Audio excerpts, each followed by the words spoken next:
And here we go.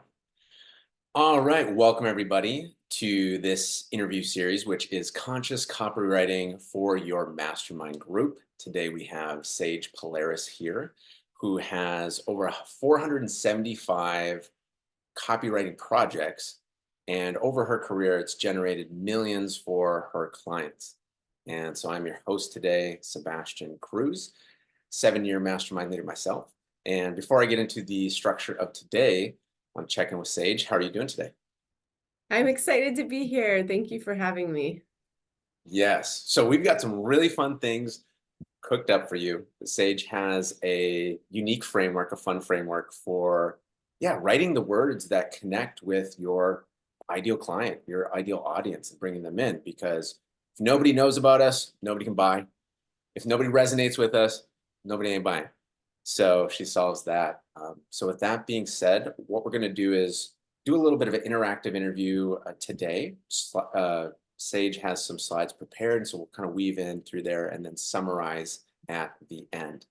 So with that being said, Sage, could you start off with sharing with us a little bit of your vision, your mission, and how you got into copywriting?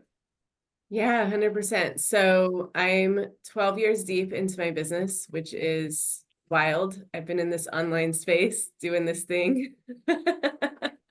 And I got into it initially because I was doing some online writing already, like travel blogging and stuff.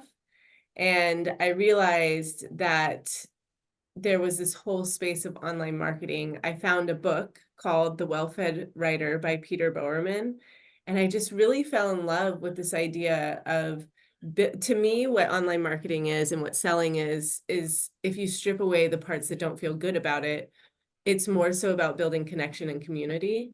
And I know, Sebastian, that you're like all about that life, Yeah. right?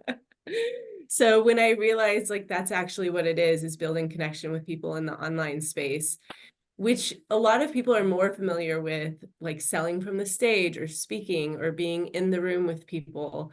And so it's its own flavor of selling when you get into the online space. It has a very specific way that people build connections and give value to each other. And so I started to really fall in love with that because I was new to that world. And it was also like so many of my clients that I worked with initially, like I was networking in person and they're like, I hate writing. I don't want to do any of the writing in my Yeah. business.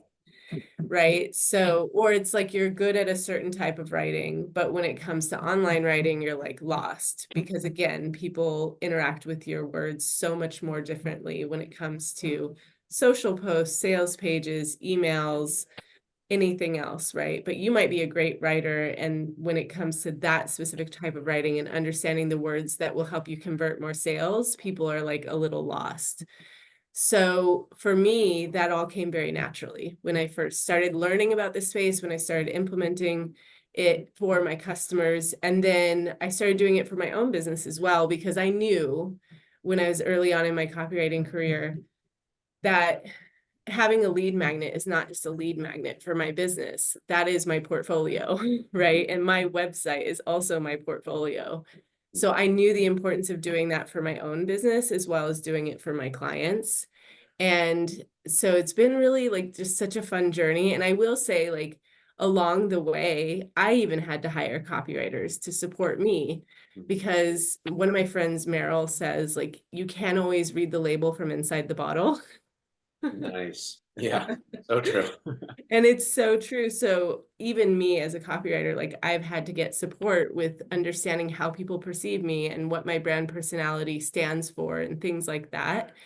And so it's like I teach all these things, but I use them all in my business. And I love being able to share that with people because they sometimes are like, what's wrong with me? Why can't I figure out the words for my website? And I'm like, listen, it's a whole thing. It's not just you. Right. Yeah, I love that quote, that picture of being like you can't read the label from inside bottle. It's when we're too close, when we're on the field, it's it's really hard to do. Yeah, it's tricky, but like also it's a muscle that you flex, and writing is very much like that. Like the more that you you know, exercise and you build the muscle for it in your brain, like literally it's a writing muscle in your brain, the easier it gets, right? But sometimes you need somebody to help you get that initial kickstart going, and then you know how to run with it from there. So that's one thing to keep in mind as well, is like, it might be uncomfortable at first, but over time you'll get more comfortable with it. And dare I say it, it might even be fun for you. Holy smokes. Might even get there.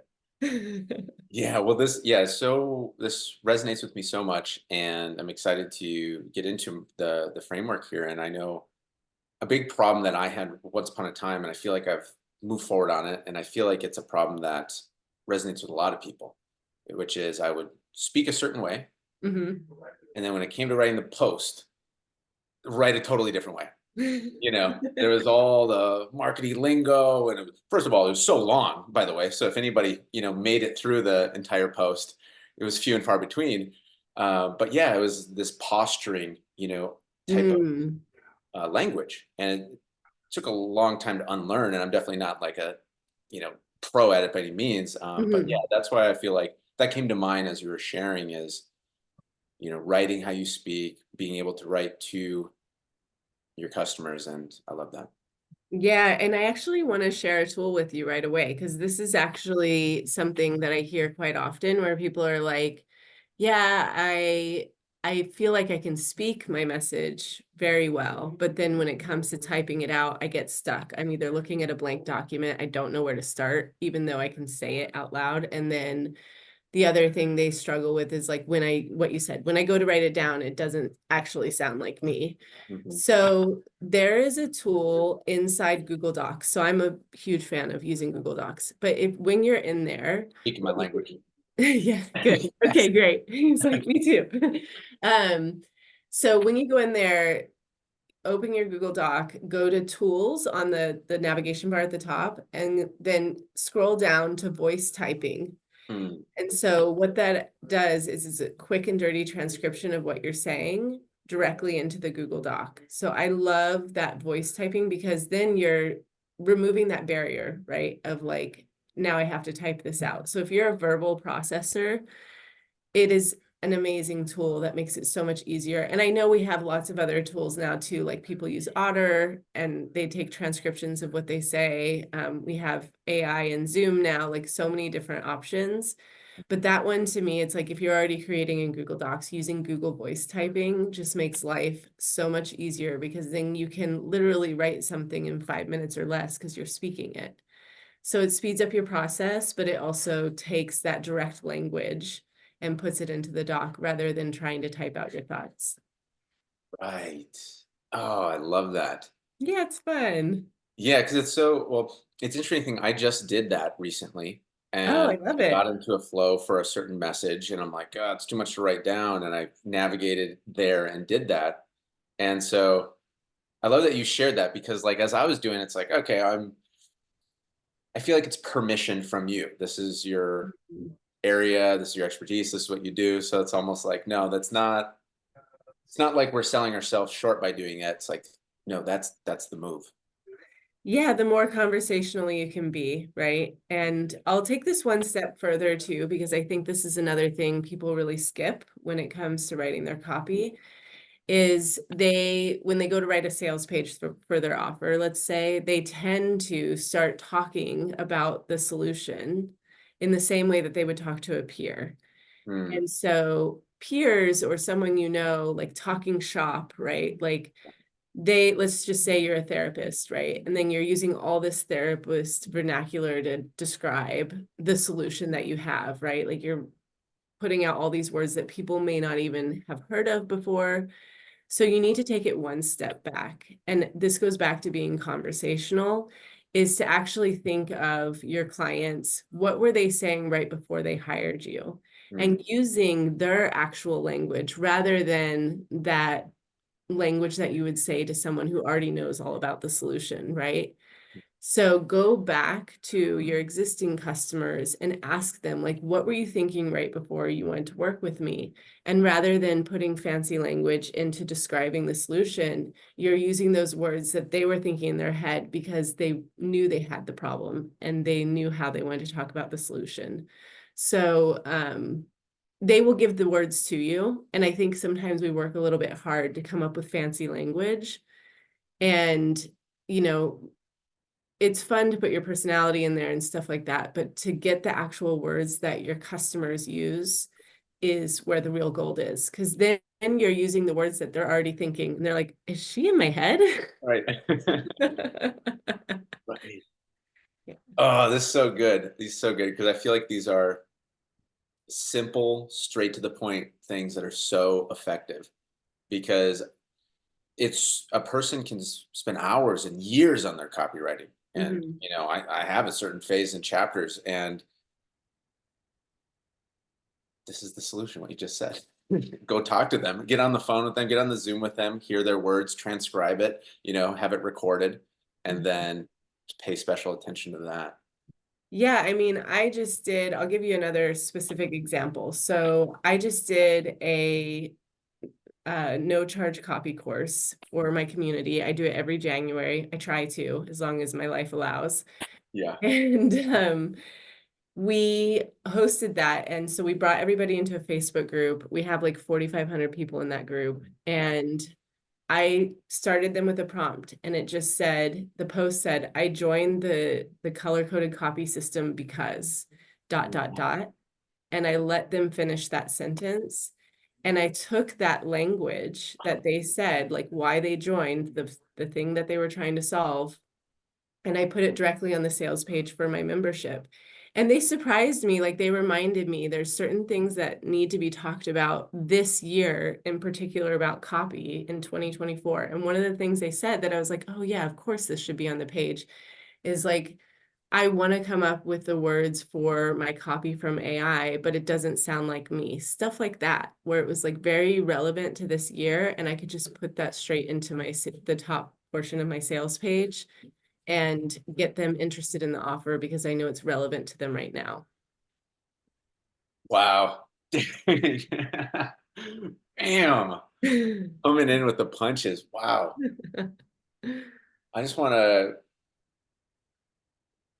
take some time with this and pause with this because there's so many marketing strategies, even with copy. There's so many this and that, and you know, the email, the sales page, all this stuff. But it's literally can be this simple. Hmm. Like what you said. Wow.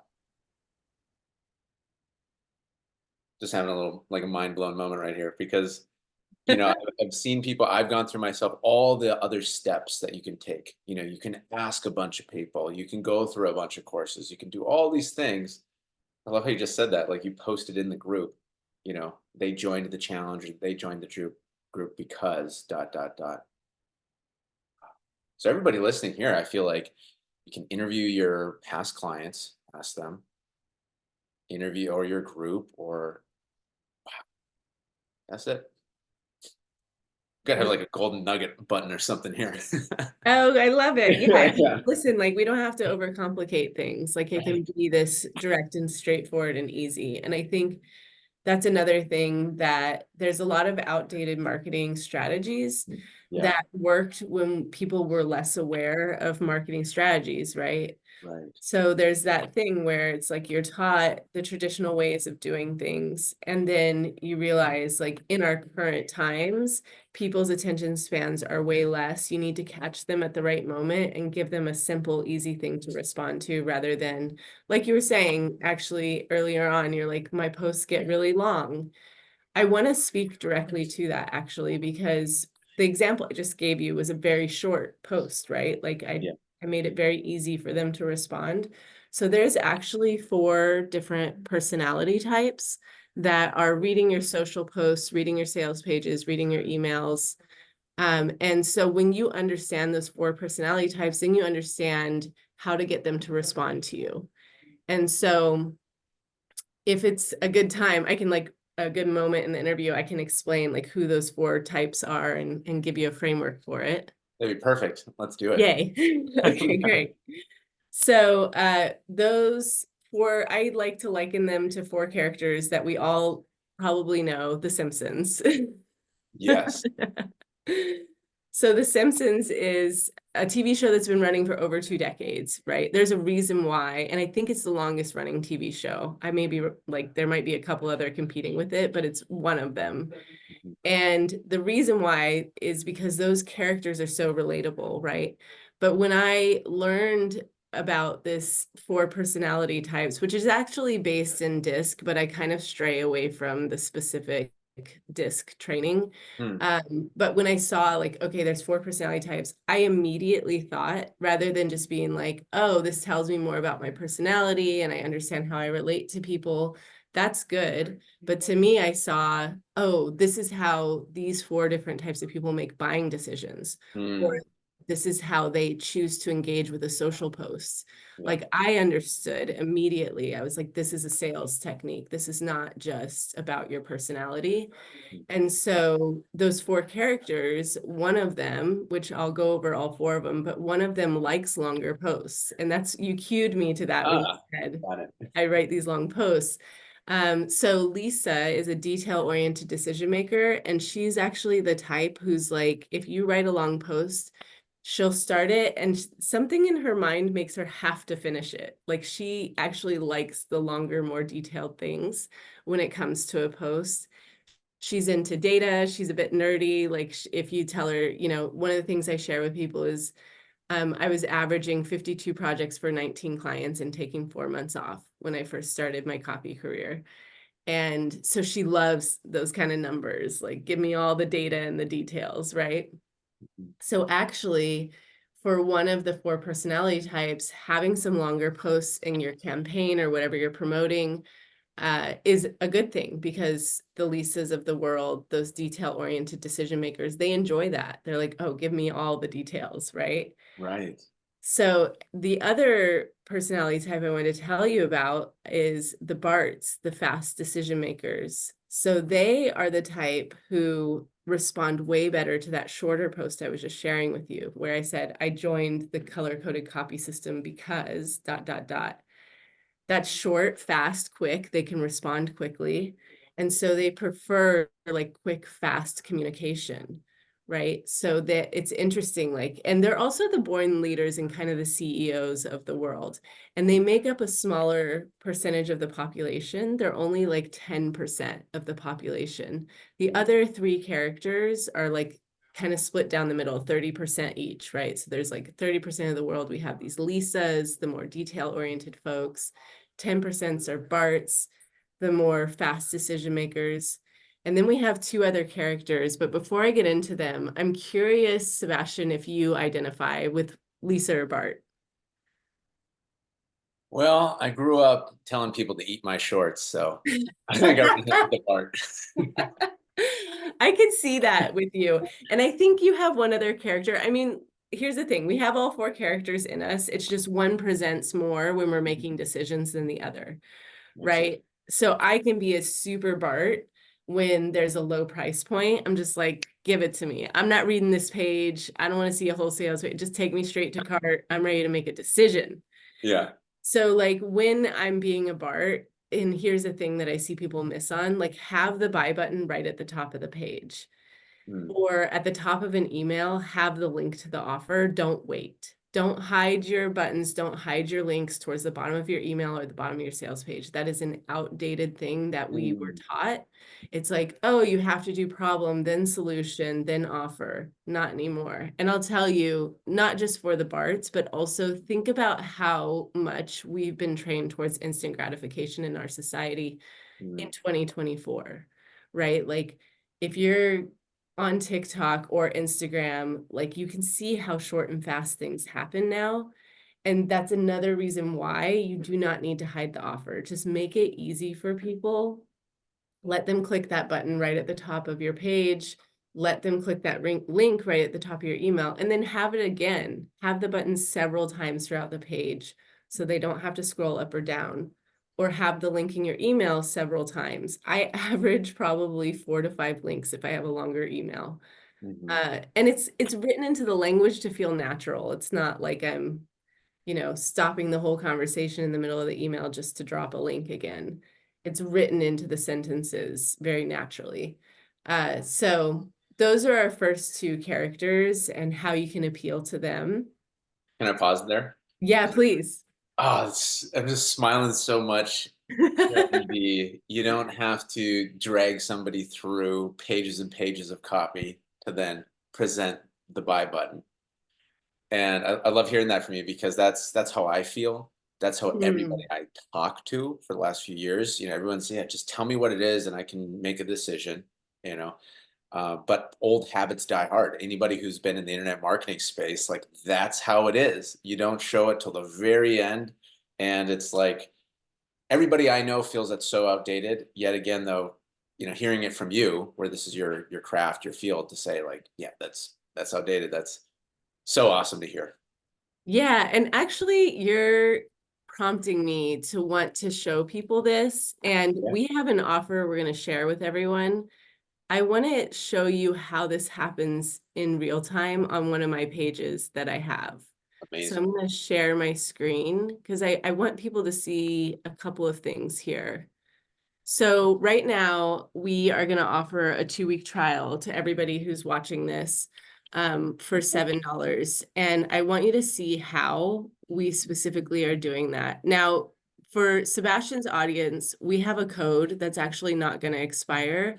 If you use code FREEDOM7 and you go to sagepolaris.com/2week, you can see this page and you'll be able to get a 2-week trial for $7. But don't tell anybody else about this because it's just for Sebastian's audience. We're not expiring the discount code. So, Well, thank you for that. And everybody watching the live stream, it's in the comment below this video. So you can take oh, yay. Yeah. I appreciate you, Sebastian. So here's the thing I wanted to show you though about those BARTs, those faster decision makers. Like right away, you see the button before you scroll. Yes, I'm ready to join now. But there's one step further you can do with your buttons on your pages. And that is, so if you have a mastermind you want to sell, and maybe the call to action is either to join the mastermind, you're going to send them straight to cart, or you're going to ask them to book a call with you, or you're going to ask them to apply, right? Like there's a few different call to actions we could have on that very first button. Mhm. The thing I want you to see about the button though, and the reason I pulled this page up, is to let them click that button and take them straight to the action on the page. It's called an anchor link. Mhm. So for mine, it takes you straight to the pricing section because we're going straight to cart with this page. And you can see the offer very clearly right away. 2-week trial for $7. And then what you get, a snapshot of what you get for that. And then that button, enroll now, this button will take you straight to cart, right? But I'm not going to make the BARTs of the world read the whole page. They don't want to do it. Don't make them. They just Right. want to know what's the offer.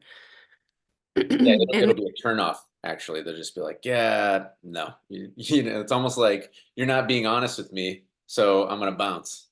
isn't that interesting? And that's exactly what happens in the Bart's heads. But I love that you shared that with all of us because I love hearing the internal workings of how these decision makers think, Mm-hmm. right? So you're not being straightforward with me. You've lost my trust, gone, Right. right? So you have that small window to build that with those particular decision makers. So thank you for sharing that, Sebastian. And then just be really clear about the offer and what they get and make it very scannable, right, for the Barts of the world. Right. So we had mentioned the Lisas. Now, this page, there's a couple things I want to say. It's a very long page for those more detail-oriented decision makers, but we're strategic in how people can move through the page, right? Right. The other thing I'll say about this page is this page goes to cold audiences sometimes. So that's why my page is so long. But I do want to emphasize for people who are selling a mastermind, think about your audience, right? Like, these first two characters and how they make decisions. I'm going to share the other two with you in a minute. But if you know that you are someone who's selling a mastermind, let's say to C-suite executives who are born leaders and CEOs of the world, they're never going to read a long page. You don't need a long form sales page. So coming from a copywriter, like you might not expect to hear this kind of advice, but that's just the truth. Like they would prefer a page where they can click a button right away. There's short information throughout the page, but not very much. The other thing that helps them to make a decision near your button is having a testimonial of someone they either admire or they feel is a competitor.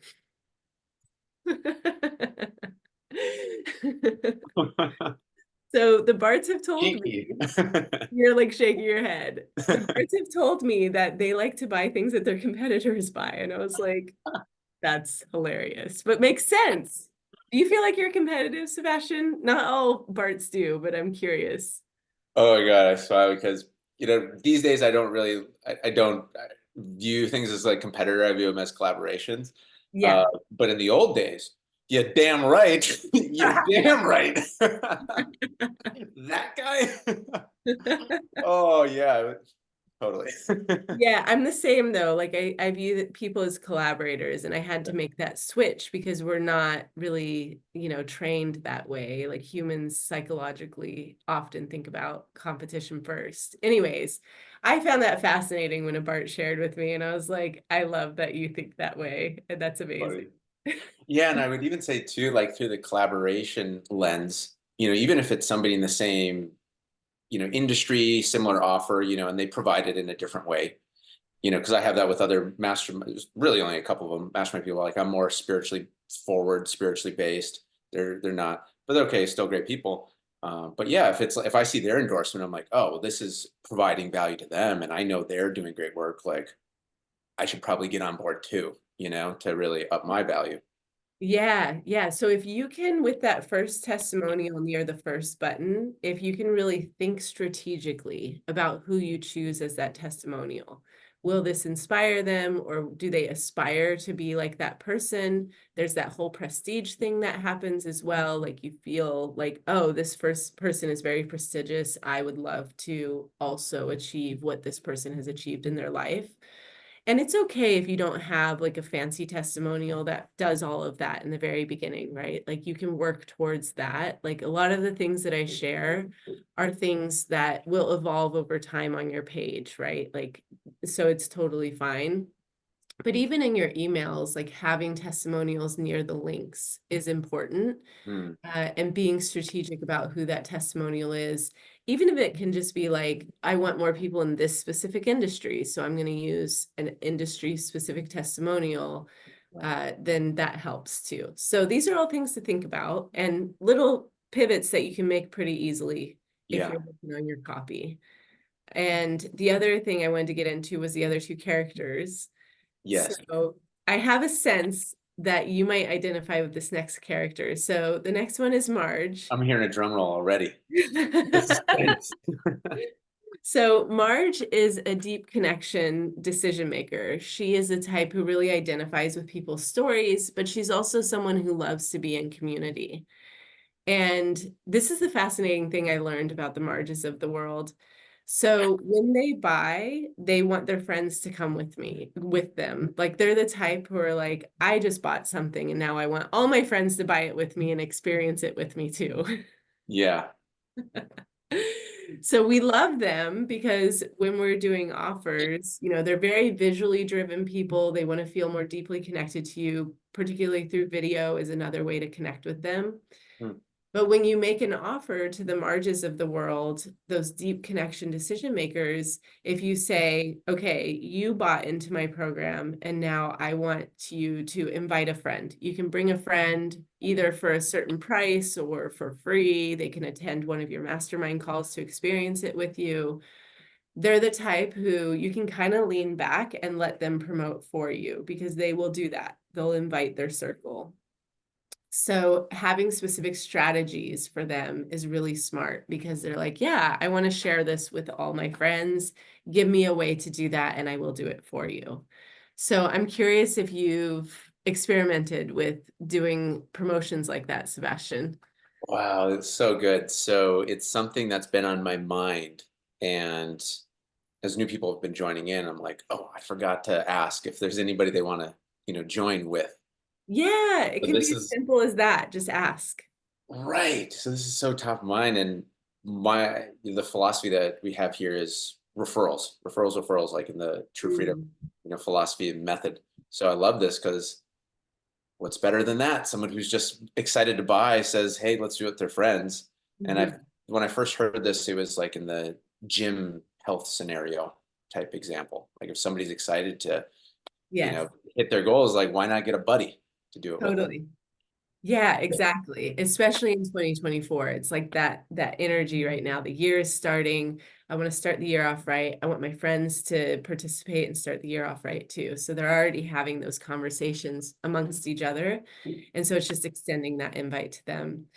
One other thing I want to highlight about the Marges, those Yeah. deep connection decision makers, they actually don't always respond to copy that pushes with pain. Mm, So we have been taught traditionally you have to push with pain so that you can present your solution. You have to agitate the pain, but actually you can pull them in with a vision and they're just as enticed by that as they would be, and sometimes turned off by being pushed by pain. Like yeah. for them, it's a bit visceral. They feel it and it's like, ooh, that hurts. Versus, so I'll give you an example. I was doing a live event in 2019 in Niagara Falls, and we had a beautiful photo of the falls because the conference room faced the falls. And we had copy on top of the graphic that said, "Step into your future legendary self with $1 million view of Niagara Falls." Mm, Right? So that's an example of pulling them in with a vision rather than pushing them with pain. So the Marges of the world, they prefer that kind of language. Or if you are going to push with pain, it's not wrong. Like I'm not making it wrong. Love up on them after you say something really intense. Like, maybe you're going to say, I know you don't want to step into 2024 again and get the same results as you did in 2023. Hugs, friend, I see you, right? Like something like that, where it's not just pushing the pain, but acknowledging it's like, okay, you're in this spot. I feel you. It's all good. We're going to get you to the next level that you want to get to. yeah, I feel like this is fantastic. This is so great. It's just got the gears turning in my mind so much because yeah, I resonate with this. I know I feel like a lot of people that I talked, I mean, pretty much everybody resonates with this, and Hmm. I didn't have the language to have it as clear as you shared it. Hmm. The way I kind of got into it is, yeah, what's the vision, and then what are the roadblocks or the problems, that come up on that vision, and yeah, that approach has just been so powerful, so helpful when that clicked in, where it was like, okay, because before I had tried, do the vision. Well, I mean, I started with what I learned, which is just pain, pain, pain, and it's like, oh, this feels horrible. And then they're like, agitate the pain, drag them around in the pain. It's like, for Christ's sakes. But then, but at the same time, if it was just vision and there was no like teeth in it, that's what it felt like. There was no stakes, there was no reality. It was just, fluffy Mm. feeling things. And so then I was like, okay, lead with the vision. Here's the roadblocks in the way, but we're still on this vision, and that's what I'm hearing in your framework, and that's so awesome. It's so validating, so helpful to hear these things because the people that I talk to have a gut feeling with this, have a Hmm. gut feeling with this, have an instinct with this. But it's almost like in a fog where because everybody is saying something different, all the classic marketers, and they've made a lot of money, but it's just like despite of it, I feel like it's almost like yeah, you can make that money, but are you known in your like how are you known in your circle of people? Do you talk to your clients like that? Do you talk to your friends like that? So it's almost like people gut feeling feel what feels right, but there's not a framework until what you're sharing now.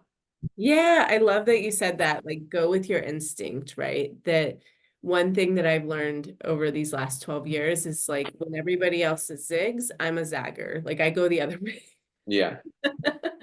I've learned what works for me, and that takes some experimentation. And I think like it's odd that this is coming up for me right now, but I used to be an artist, and one of the things you learn in art school is to copy the masters in the beginning and then find your own way with it. Mm, That's okay, right? Like to go through that evolution of copying what you see other people doing, seeing what works for you. Some of it's going to fail. It's very hard to take someone else's strategy. And that's what's missing for most people is like you can learn the copy techniques, but the strategy that underpins the copy techniques is what really makes things work. mm, And so, inside my membership, the Copy Sales Booster, there's 15 pages of strategy before you even get to the template. Because I Mm, know people are at different stages in business, and if you're an emerging entrepreneur versus an established entrepreneur, there are very different ways to sell.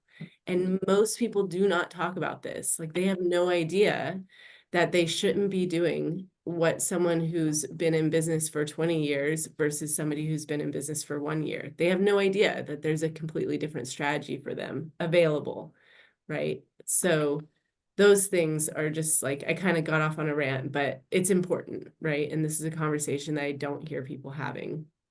And why I designed the membership the way I did, because I understand that the things I was trying to solve in the beginning of my business look nothing like the things I'm trying to solve in my business now. mm. So, okay, rant aside, we've gone through 3 characters. I love that. And I feel like it's so powerful. That is something that it's been on my mind a lot. And I don't see many people talking about is, yeah, the different stages. And especially when it comes to somebody launching their mastermind group. For me, I now have a list of all the things that I say, avoid these things like the plague. Don't Hmm. touch them until you're at 10K a month.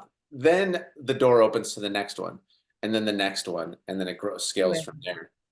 So yeah, totally resonate with what you're sharing of certain things are applicable at certain stages. Yeah, right. And we talked a little bit about that. And I love that you're like, in the beginning, selling a mastermind is so much easier than people think. Yeah. And they overcomplicate the funnel to get there. I totally agree with that. And I was excited for us to have this conversation because I also talk about that when I give templates to people for booking a call for a group program, right? Like, Mm, I address those specifics. And I remember us talking about this last year. Like, I very specifically talk to people like, you don't need a fancy landing page in the beginning. You can sell from a Google Doc, right? Like, it's fine.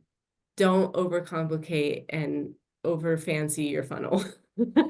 Just made up a whole thing, but you get what I'm saying. as a hashtag. Yeah. Don't over fancy. Don't over, you can quote, Fancy. don't over fancy your funnel, please. Like, it's um it's a perfectionism mechanism that's Yes. happening when you do that. I have to be perfect, like the person maybe that you aspire to be, right? Or I have to have the most beautiful landing page for people to say yes to me. Or that's what happens before I start selling, is like everything has to be amazing and like impress the pants off them. No, like they're actually wanting to be a part of your program for the information that you have. And if you can message it well, nothing has to be that fancy. It's just an invitation. So I think this is a really important conversation. I'm glad we had it. Yes, absolutely. There's so many things here that I feel are so integral to truly launching and scaling Mhm. successfully, that I truly believe people are going to come back to this. I know I am, each of these nuggets are like, I feel like we need to hear them many, many times because hear them, implement them, go off into the world, all of a sudden get all these ads that are trying to have us overcomplicate it. Be like, no, no, no, no, no, let me come back to this. Okay, just stay with these because these work. Yes, listen, it's a revenue killer to be out in this space and seeing everything everyone else is doing. I get it. It's very easy to fall down that slippery slope of like, oh, this person did XYZ, so I need to go do all of that. Right. And I think too, like, it's fine, right? Like, we might have to go through that evolution, learn the hard way. Yeah.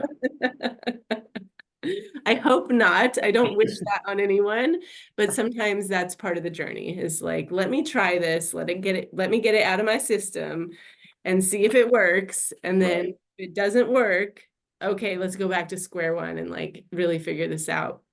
So just to round out the framework, because I know we got on a fun side note, Yeah. I actually wanted to end with the fourth and final character, which is the Homers of the world. And they are the fun-loving decision makers.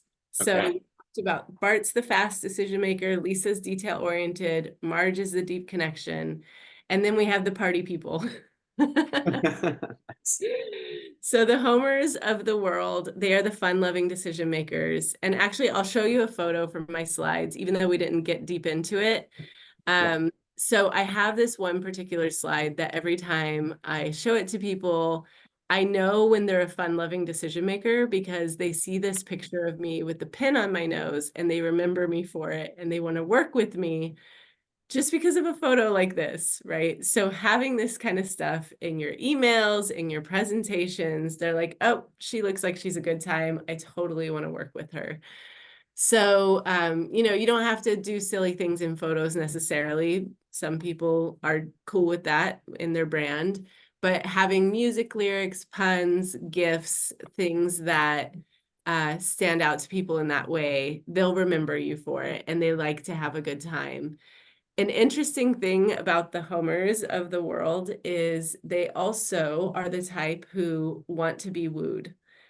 They're a Okay. little flighty, like they are the type who are like, I think you have something going on. Like I may have sent them 20 emails about something and they will barely remember that I even, and they need all those reminders. So when people tell me, do I really have to send all these emails pertaining to my offer? And I'm like, yes, because the homers of the world like all the reminders. So we're always over here thinking like, oh my goodness, I'm annoying people. I need to stop annoying them. Meanwhile, there's a percentage of people who want all those reminders from you, who are like, please keep reminding me. I will buy on the very last email. That is who I am. And they are also wonderful because when they come into your community, they're always late, typically to the call, which we love.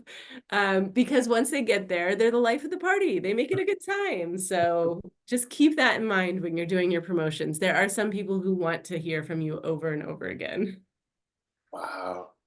Oh, that's so good. Okay, so I have a few questions here.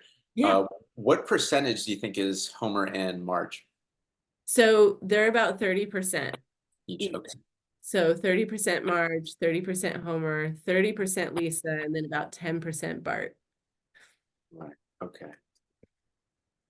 Wow. Yeah, one of the things that's standing out to me is it's not trying to change anybody. Mm-hmm. It's pretty interesting, I feel like. It's speaking their language, going with them, and doing it in a cohesive way. And I feel like that's a core principle of community leading, community building. Yeah. Is like everybody's going towards a vision. They are making changes in their life, by buying in the program. Mm-hmm.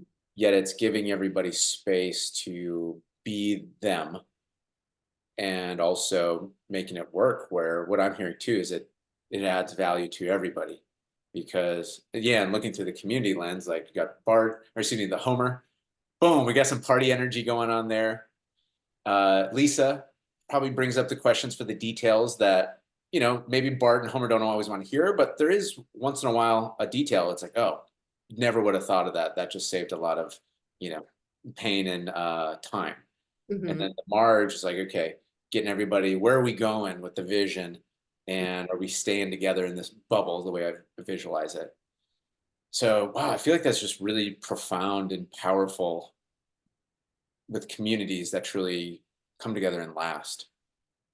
Yeah, 100%. And that's it, right? Like we talked about how that show's been running for over 2 decades. That's why, like they understand building community, like you're saying. And, you know, I will also acknowledge that some people don't want a well-rounded audience of all four, Right. because if you are like a trainer for CEOs or you have a mastermind group for CEOs, they don't want to slow down when they're learning and they only want to learn around other Barts, right? Like when they're refining their leadership in a community and learning about different strategies to be better leaders, they need to go fast with everyone in the room. So that's okay. Like if you know that about your brand, then you need to start making those decisions accordingly. But I think the other mistake I see people make is they assume that everybody buys the way they do. Right. And so when they create their marketing materials, they're not aware that, oh, actually, some people do need more information if they're a Lisa, or I need to add a little spice and fun in here because the homers are bored and like Yeah. want fun and funny to catch their attention, right? So don't assume that people buy the way you do. understand that there's these different buyer types. Right. Okay, Mhm. so that's my question here that's coming up is how does a person choose, or know what is best for them to focus on? And let's say maybe this first step is getting clarity maybe on them, like what you're guiding me through right now, probably consciously or unconsciously, is getting connected to it because we can connect with our own selves, right? And Yeah. then, yeah, can you share a bit of how you'd recommend uh, for the business who you'd speak to? Yeah, totally. So you should assess what content has worked best for your audience up until this point, right? Like if Mm, you look at the most replies you've gotten to emails that you've already sent, yeah, was it the shorter emails that people were responding to? Was it the longer emails? Was it something you said in your messaging that really caught their attention? And was it fun and funny? Because then you probably have a lot of homers who like the fun and funny. yeah, So the first thing to do is look at all your marketing channels and say which ones popped off and why. Think about why. Like if mm, you did a Facebook post and it got the most comments, if you did, I used to have a video, it was called Sage TV, and I used to do it on on my business Facebook page. And I looked at video views, and that's how I created my first, well, not my first, my most popular lead magnet was created from me doing a series of videos and seeing which one got the most views on my business Facebook page when those used to get reached. They don't anymore. Now you have to pay to play. yeah, But I created my triple email open rates lead magnet based on a video I did that was how to breathe life into a dying email list. mm, And so I saw that one got the most video views, and I was like, I need to create a lead magnet around this because everybody wants to have this conversation. And yeah, I've been offering that lead magnet for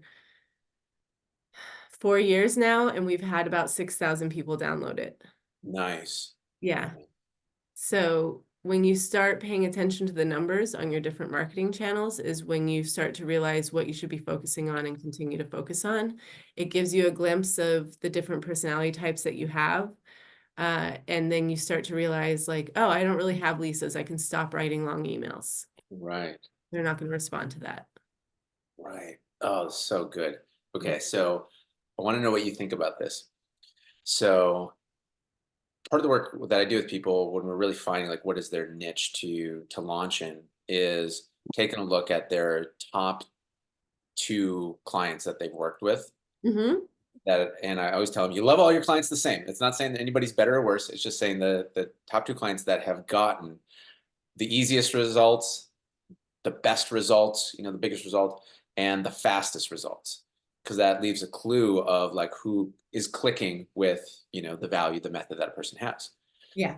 And so looking through that lens and then putting your, color coded copywriting lens on it too, is that something that you feel like makes sense to take a look at, those clients where they Lisa's, Bart's, etc. Yeah, I love that because then you can really do a deep dive on those two and say, how did they interact with me from the beginning, right? Like Mm, when we were going through the buying process with that particular person, did they write me a lot of emails and ask me a lot of questions? Because Lisa's asks questions. I used to get annoyed, and it's funny because I identify as a Lisa, like a detail-oriented decision maker. But when they would write me long emails with like 5 different questions, I'm like, I answered that on the sales page. Why are you writing me all these questions? But I stopped judging them because I knew right. that's how they make buying decisions. They start the sales conversation with questions, always. So look back at those two clients, see how they interacted with you, like go back into your emails and see like how did they write you? Were they like telling you a story about their own life before they bought? Then they're probably a Marge. Were Yeah. they super fast and bought immediately? I have a lot of Barts right now. I was tripping out. Like every time I send an email within 15 minutes, people buy. And Bam, bam, bam. yeah. So I'm like, right now I'm heavy on Bart. I need to do a lot more shorter content for them. Wow. And then if they were like last minute buyers, waited till the very end, you probably have some homers, right? Between those two clients that you're analyzing. So go back, analyze how they've interacted with you, and then if you know you want more of those clients, start focusing your marketing on the way that they made buying decisions based on the framework we shared today. Wow. So good. So good. So practical, so comprehensive. So yeah, I think this is a good point to do a summary here. Does Yeah, that sound good to you? let's do it. Okay. Yeah, I think this is going to be, well, this is going to be so valuable, I feel like, to anybody who watches it. And I feel like it's just going to hit in a different way to people who are beginners in this type of concept. Is like, nice, you just got the straight line fast pass. Like if you're going to Disney World or whatever, and there's the lines everywhere, you just got the fast pass, just double down. I love that.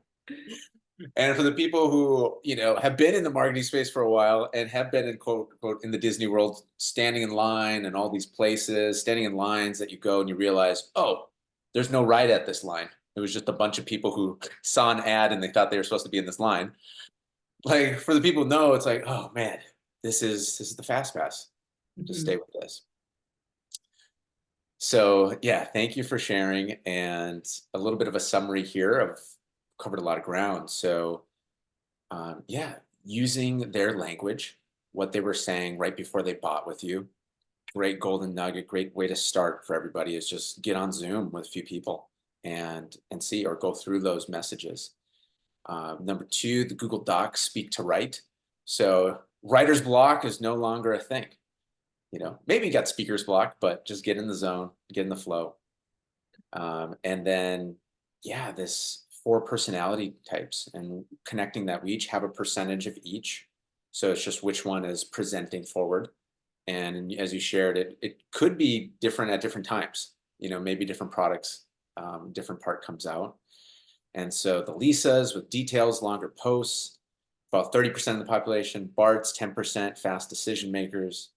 Marge, 30%, deep connection and vision. Homer, 30%, fun-loving party people, and they want to be wooed. So with that being said, does that feel like oh yeah, and hashtag don't over fancy, especially at first 10K, especially at first 10K, and then also testimonials. So who does your person admire? Who do they see as a co-collaborator?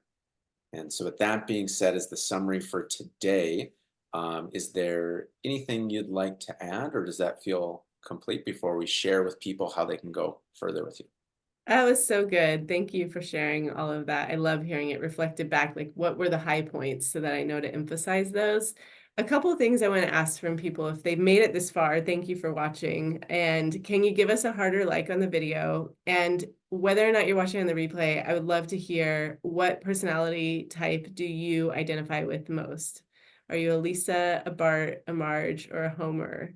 Because it's just fun to see what people are in the community. I'm guessing you have a lot of Barts here because they are wanting to be group program leaders, and so they tend towards that character type.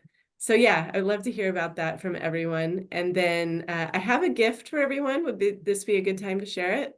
Yeah, absolutely. Cool. And if you're watching this live, if you're here with us, drop us any questions you have in the comments. I'm happy to answer anything that might be coming up. Or even after. I think I'm in the group now. I'm happy to come back in. You can tag me. So I do have a free gift for everyone. I will share the slide so you can see it if you want to snap this up. I know we mentioned the 2-week trial and the membership, but I also have a triple email open rates. It is let's see if it'll let me do it from here. Yeah.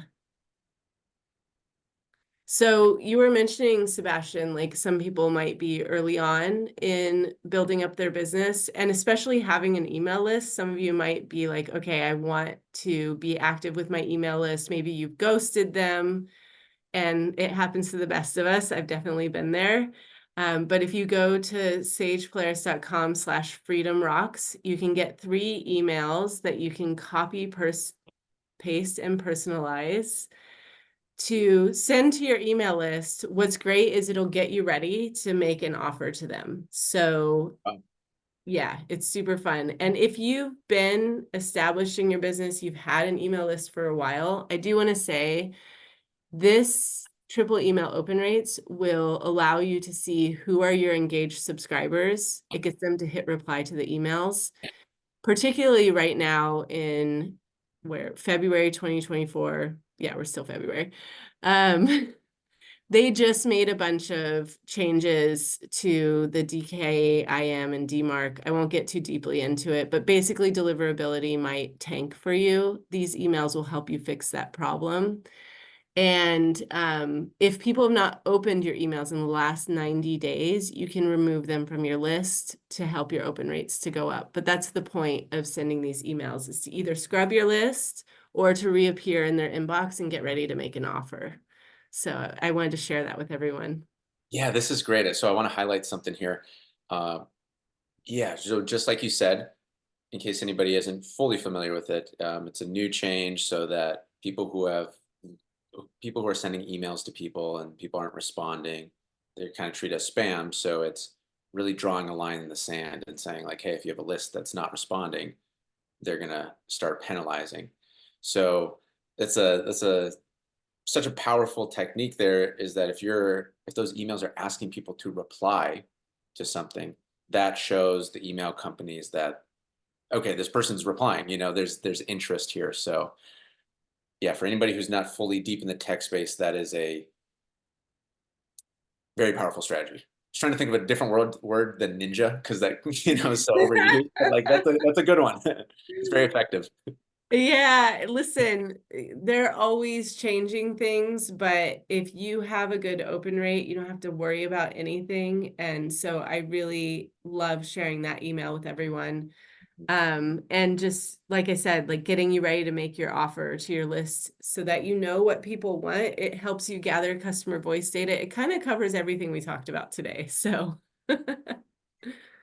Awesome. So thank you for that free gift. So people can go to the link that's below this video, opt in, get that.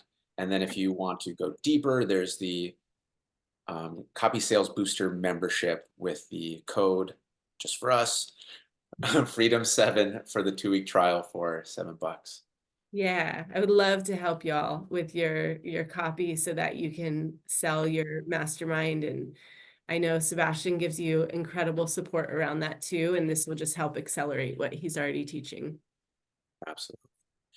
Okay, well, thank you so much, Sage. This has been incredible. I truly mean that from the depth of my heart and brain. And so thank you so much. This has been Conscious Copywriting for Your Mastermind group with Sage Polaris. Sage, is there anything you'd like to close with today? Any thoughts, comments, quotes, or just a message as we end here today? Yeah, I think the last thing I want to share with everyone is, there's a lot of, when you're getting more visible in your business, when you're putting your offers out there, when you're selling a mastermind for the first time or the next time, it takes a lot to put yourself out there. It's no small thing, right? Like this is you stepping into your leadership in a new way that is sometimes uncomfortable, sometimes exciting. Like it comes with all of the emotions. But the thing I want to say about that is like having put myself out there for the last 12 years, every single month, putting offers out there, is that I've learned that often we kind of get into our own head about doing this, right? Like we think like, oh, if I send more emails, is somebody gonna send me hate mail? If I post on social again, is someone gonna comment and say like I'm talking about my offers too much? Like we get afraid to sell. That's a normal response, right? Like we want to hide. And so we worry about these external haters, these people who are going to say something that's going to make us feel like I shouldn't be doing this. I'm doing something wrong. And the thing I want to share with everyone that I've had to overcome as I've gotten more comfortable with selling is that there's an internal hater that is stopping you from doing it. You're telling yourself these things inside your head, and like actually the internal hater, not the external hater, is the one you need to worry about. Hmm. Mm-hmm. So bless and release that internal hater. People on the outside might say things, they're opinionated, they're entitled to their opinions. There's a block button for a reason. It's all good, but don't let that internal haters stop you from even starting in the beginning. That is the thing that I've had to learn and remind myself of over and over again. And it's all good. Like once you get past that internal hater and stop blocking yourself from selling, it becomes so much more fun. And it's just turning that voice off in your head first. And with that, boom, that's the interview. I love it. Thank you, Sebastian. I appreciate you opening up your circle to me. Absolutely. Bye.